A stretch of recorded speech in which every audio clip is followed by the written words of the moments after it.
एकूणच सर्व परिस्थिती काय आहे, काय चाललेलं आहे याची कल्पना जयंतराव, बाळासाहेब आणि राज यांनी आपल्यासमोर मांडलेली आहे.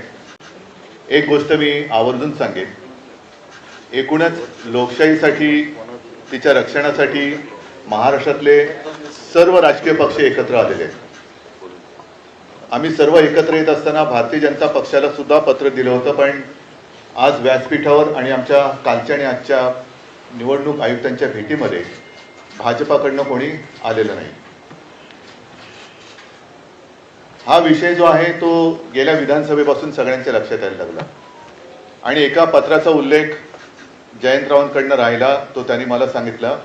तो म्हणजे विधानसभा निवडणुका ज्या म्हणजे गेल्या वर्षी झाल्या 2024, त्याच्या आधी 19 ऑक्टोबरला एक महिना आधी महाविकास आघाडीकडनं निवडणूक आयोगाला एक पत्र दिलं होतं आणि त्याच्यामध्ये आमचा विषय असा होता की नाव घेऊन अगदी म्हटलं तरी की काही भारतीय जनता पक्षाचे कार्यकर्ते ह्या मतदार यादीशी खेळतात आणि त्याच्यामध्ये काही लोक म्हणजे त्यांना हवे ते घुसवत आहेत, नको ते काढतायत. हा सगळा खेळ यांचा सुरू आहे.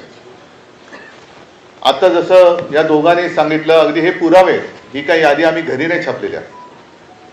एकेका व्यक्तीचं नाव 4-4 ठिकाणी आहे, एका जागेवरती 200-200 नावं नोंदलेत. हा सगळा लोकशाहीचा खेळ खंडोबा चाललाय. दोन्ही निवडणूक आयुक्तांना आम्ही सांगितले की एक तर इलेक्शन म्हणजे निवडणूक घ्यायची असेल ती निष्पक्षपातीपणाने झाली पाहिजे, नाहीतर इलेक्शनपेक्षा सिलेक्शन करून मोकळे